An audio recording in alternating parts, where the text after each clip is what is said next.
చాలామంది తల్లిదండ్రులు పిల్లల మీద ఒత్తిడి చేస్తారు. ఒత్తిడి చేయడం కరెక్టా కాదా అని చెప్పేసి ఇదొక యూనివర్సల్ క్వెషన్. మా దగ్గర కౌన్సిలింగ్ వచ్చిన అందరూ కూడా అడుగుతూ ఉంటారు. సో పిల్లలపై ఒత్తిడి అనేది కొన్ని విషయాల్లో చేసి తీరాలి, కొన్ని విషయాల్లో చేయకూడదు. దీనికి యూనివర్సల్ ఆన్సర్ ఉండదు. చేస్తే మంచిదా, చేయకపోతే మంచిదా, ఇలాంటి ఆన్సర్లు ఉండవు. ఇలా చాలామంది ఏదో రకరకాలుగా యూట్యూబ్లో వీడియోలు పెడతా ఉంటారు. చెత్తా చెదారం వాళ్ళు చదువు అంటే ఏం తెలియని అందరూ ఫెయిల్ అయిపోయిన వాళ్ళు, ఎంఏలు, బీకాములు, ఎంకాములు చదివిన వాళ్ళందరూ యూట్యూబ్లోకి వచ్చి జనరల్గా స్టడీస్ గురించి చెప్తున్నారు. కర్మ ఇది. అలా ఒత్తిడి అనేది కొన్ని విషయాల్లో చేసి తీరాలి. ఫర్ ఎగ్జాంపుల్, ఈ స్టూడెంట్ నేను మ్యాథమెటిక్స్ రావట్లేదు, నేర్చుకోవట్లేదు అని చెప్పి ఎవడో అన్నాడు 8వ తరగతి 9వ తరగతి చెప్పాలి అర్థమయ్యేలాగా. మ్యాథమెటిక్స్ ఒక ఇంపార్టెన్స్ ఇది, మ్యాథమెటిక్స్ వాల్యూ ఇది, తప్పనిసరిగా నేర్చుకో. నీకేం కావాలి సపోర్ట్? మాస్టర్ అర్థం కాలేదా, మాస్టర్ని ఇస్తాను. ఇంకోటి తెలీదా, ఇంకొకటి ఇస్తాను. ఇంకొక సపోర్టింగ్ సిస్టమ్ ఇచ్చి అక్కడ మీరు బతిమాలతారో, ఒత్తిడి చేస్తారో, ఏదో ఒకటి చేసి ఆ యొక్క మైనస్ని ఇమీడియట్గా మీరు ప్లస్ చేసేయాలి. అంతే తప్ప మీరు ఒత్తిడి అనవసరమైనట్లు చేయకూడదు. ఫర్ ఎగ్జాంపుల్, ఒక పిల్లవాడు ఉన్నాడు.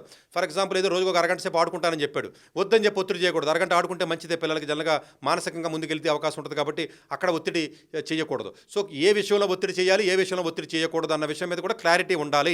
ఫర్ ఎగ్జాంపుల్, 100కి 10 మార్కులే వస్తాయి. చాలామంది పేరెంట్స్ మా దగ్గర కౌన్సిలింగ్ వచ్చిన చూశాను.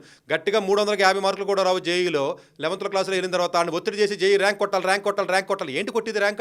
ఆడు 340 మార్కులు, 30 మార్కులు, 50 మార్కులు కూడా, 60 మార్కులు కూడా రాను పట్టుకుని కొట్టాలి కొట్టాలి ఒత్తిడి చేస్తే సూసైడ్ చేసి చచ్చిపోతాడు. వాడి ఎబిలిటీ 50 మార్కులే ఉంది. వాడిని ఏం చేయగలను? నీకు అంత దమ్ము, అంత ఓపికంటే 9th, 10th, 8th చదివించాలి. 9th, 10th గాలికి వదిలేసి, 8th గాలికి వదిలేసి అండ్ 11th వచ్చిన తర్వాత ఆయన పట్టుకుని ఒత్తిడి చేస్తే ఏం ఉపయోగం? అది నీ తప్పు. అది నీ తప్పుగా ఆడు పనిష్మెంట్ తీసుకుంటున్నాడు. అక్కడ ఒత్తిడి చేయకూడదు.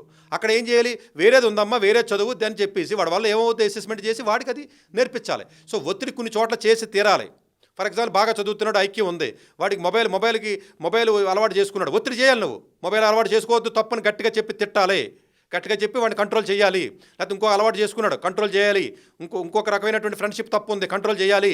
ఎదవ అలవాట్లు చేసుకున్నాడు, కంట్రోల్ చేయాలి. బయటికి వెళ్తున్నాడు, కంట్రోల్ చేయాలి. ఒత్తిడి చేయాలి. చదువు ఉంది, చదువుకు సంబంధించిన ఒత్తిడి చేసినప్పుడు కొన్ని ఒత్తిడి చేయాలి, కొన్ని ఒత్తిడి చేయకూడదు. వాడి ఎబిలిటీని దృష్టిలో పెట్టుకుని, వాడికి ఉన్నటువంటి అవకాశం, వాడికి ఉన్న ఐక్యూని దృష్టిలో పెట్టుకుని దాన్ని బట్టి ఆలోచన చేసి నువ్వు ఒత్తిడి చేయాలి తప్ప ఒత్తిడి అన్నింటికి చేయకూడదా అంటే చేయకూడదు. అన్నింటికి చేయాలంటే చేయాలి. సో మనిషి యొక్క సందర్భం బట్టి, వాడి ఏజ్ గ్రూప్ బట్టి, వాడి చదివే క్లాసు బట్టి ఏ విషయంలో ఒత్తిడి చేస్తారో దానివల్ల బెనిఫిట్ ఉందా లేదా చూసి, అది ఎక్సెసివ్గానే చేస్తారనా, వాడి వల్ల కాని దానికి నేను ఒత్తిడి చేస్తారనా, వాడి వల్ల అయ్యేదానికి ఒత్తిడి చేస్తారనా అన్నటువంటి బేరేజ్ వేసుకుని క్లియర్గా ప్రాపర్గా పెంచగలిగితే సో ఎటువంటి ఇబ్బంది ఉండదు. పేరెంటింగ్ అంటేనే ఒత్తిడి చేయడం, పేరెంటింగ్ అంటేనే ఒత్తిడి చేయకపోవడం. పిల్లల్ని పేరెంట్స్ ఒత్తిడి చేసేటప్పుడు జనరల్గా ఎంతవరకు ఒత్తిడి చేయాలి అన్నదానికి మమ్మల్ని అడుగుతూ ఉంటారు, కౌన్సిలింగ్ వస్తూ ఉంటారు, చాలామంది పేరెంట్స్ అడుగుతూ ఉంటారు నన్ను. సో ఒత్తిడి చేయడం అనేది ఏంటంటే, మీరు ఏది కూడా తెగిదాకా లాక్కూడదు. దారాన్ని తెగిదాకా లాగకుండా కూడా మీరు దాన్ని చాలా స్మూత్గా హ్యాండిల్ చేయాలి. అదే గుడ్ పేరెంటింగ్ అంటారు. అది ఆ పేరెంటింగ్ చేసేటప్పుడు అతనికి అర్థమయ్యే విధంగా చెప్పి, అర్థమయ్యే భాషలో చెప్పి, అర్థమయ్యే రీతిలో చెప్పి, మీ వల్ల కాకపోతే అర్థమయ్యి చెప్పగలిగే దగ్గర తీసుకెళ్ళి చెప్పించి, అప్పుడు కొంత మీరు ఇలా చేస్తే బాగుంటుంది, ఇలా ఇబ్బంది పడతామని చెప్పేసి ఏదైతే ఎడిక్షన్స్, ఏవైతే వీక్నెస్లో, ఏవైతే బ్యాడ్ హ్యాబిట్స్, ఏవైతే బ్యాడ్ ఫ్రెండ్షిప్స్ ఏవైతే ఉన్నాయో వాటి నుంచి బయటికి రావడానికి కొంత ఒత్తిడి మీరు చేసినప్పుడు అది స్టెప్స్ కింద ఫేజ్డ్ మేనర్లో చేసుకుంటూ వెళ్ళినట్లయితే మీకు సక్సెస్ అయ్యే అవకాశం ఉంటుంది. పొద్దున్న సాయంత్రం దాకా కూర్చొని నువ్వు చేయకరా, నువ్వు ఇదొద్దు, అదొద్దు అని చెప్పి తిడతా కూర్చుంటే కొంతకాలానికి ఆ తిట్టికి వాల్యూ లేకుండా పోయి మీ మాట ఎవడి వెండవు. సో ఒత్తిడి చేసేటప్పుడు కూడా చాలా స్ట్రాటజిక్గా, చాలా సిస్టమేటిక్గా ఆన్ అండ్ ఆఫ్ మెథడాలజీలో చేస్తూ, కొన్ని ఎగ్జాంపుల్స్ చెబుతూ, కొంతమందిని చూపిస్తూ, కొంతమంది చేత మాట్లాడిస్తూ, అలా సిస్టమేటిక్గా మీరు ఒత్తిడి చేసినప్పుడు అది తెగిదాకా ఆగాలి. తెగుతుందని కానీ ఆగాలి, మళ్ళీ చేయాలి, మళ్ళీ తెగుతుందని కానీ ఆగాలి.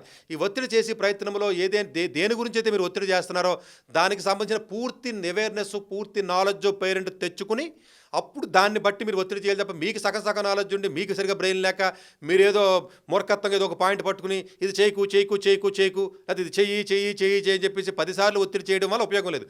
దాని వెనకాల ఉన్న మూలాల్లోకి వెళ్ళి దాని రీజనింగ్ను కూడా పట్టుకుని, ఆ రీజనింగ్లో ఉన్న లాజిక్ని కూడా పట్టుకుని, ఆ లాజిక్ని ప్రాపర్గా మీరు ఎక్స్ప్లెయిన్ చేసి వాడిని కన్విన్స్ చేస్తూ, ఒత్తిడి చేస్తూ కొంతకాలానికి మీ దారిలో తీసుకొచ్చే ప్రయత్నం చేయాలి.